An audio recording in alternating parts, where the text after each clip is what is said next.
Republican lawmakers in North Carolina are demanding access to a list of some 3,500 incarcerated individuals who were either released early or they were transitioned, and all this was part of a 2021 COVID-era settlement that took place between the administration of then Governor Roy Cooper and civil rights groups.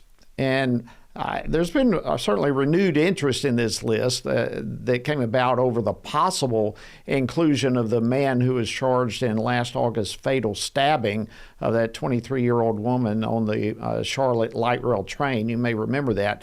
But Republican lawmakers now are saying that their concerns are more than just over one person.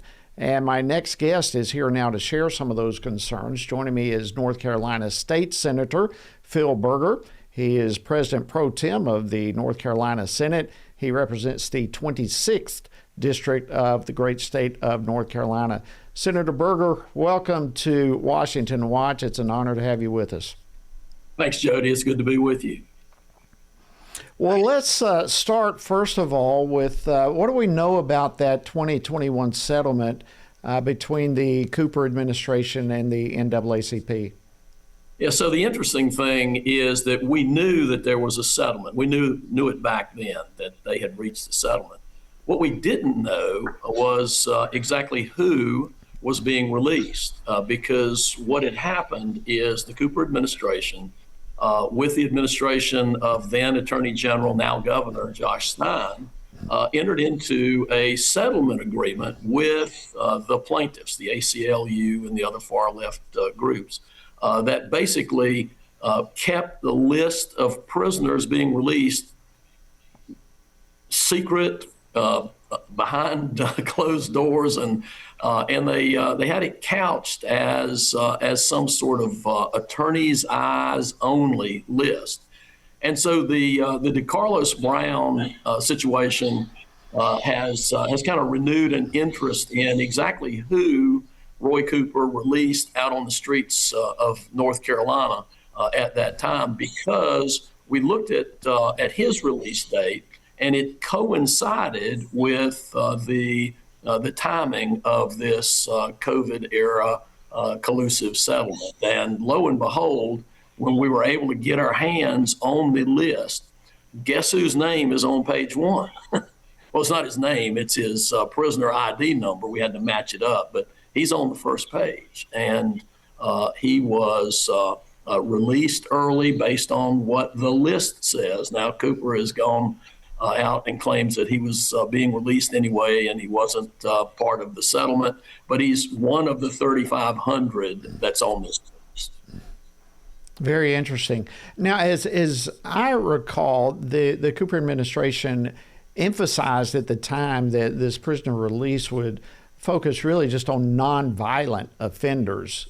Has that been played out? Is that what happened, or have you learned anything different from nonviolent offenders being released? Well, no, we have learned something, and actually, on the very day they released or said that they were releasing these prisoners, the first iteration of their explanation was these are nonviolent, 3,500 nonviolent offenders being released.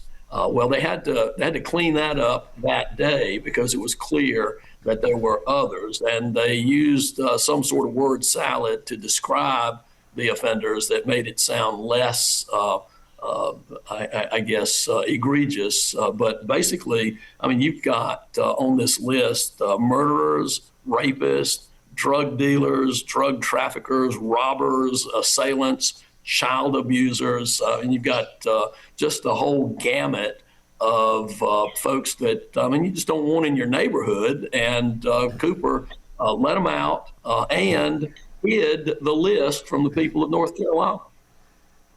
It's just unbelievable. It's hard to fathom that we're talking about this as something that really happened. And there may be some who are viewing or watching right now who may be wondering why you're demanding access to this list. I think as you go on further and further with this, it's coming to light. But the reality is that lawmakers have been making repeated requests for this, haven't they?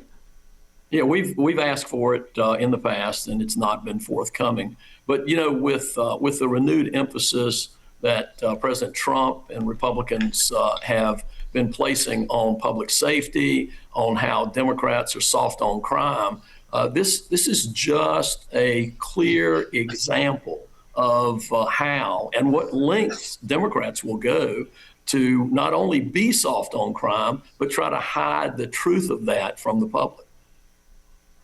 Now, of course, Governor Cooper is no longer there, okay, but how would you describe it when he was there as governor of North Carolina? What were his policies on crime like? What kind of environment did he create? Talk tough, fold every occasion. We had this. He appointed a committee to come up with policies. The committee came back with policies that really are just the poster child for being soft on crime. And then he commuted sentences, even took some folks off death row. Just really trying to create the aura of being a tough prosecutor, but the reality that if there's a left-wing soft on crime policy out there, he was going to be somebody that was behind it. Less than a minute to go here, but what do you believe the people of North Carolina would want to come out of all of this? What are you hoping? Well, I think transparency is something that needs to be emphasized. The need for public officials to be honest with the people, the facts that in this instance, Roy Cooper was not being honest. His administration was not being honest with the people of North Carolina. And I think you look at people's record on those kinds of issues when you're trying to decide who you want to entrust with offices of public trust. Well, this is going to be extremely interesting as this list becomes public. You really see who all is on there. I want to thank you so much, North Carolina State Senator Phil Berger, for joining us and for keeping the heat up on this. We appreciate it. Glad to have you today on Washington Watch.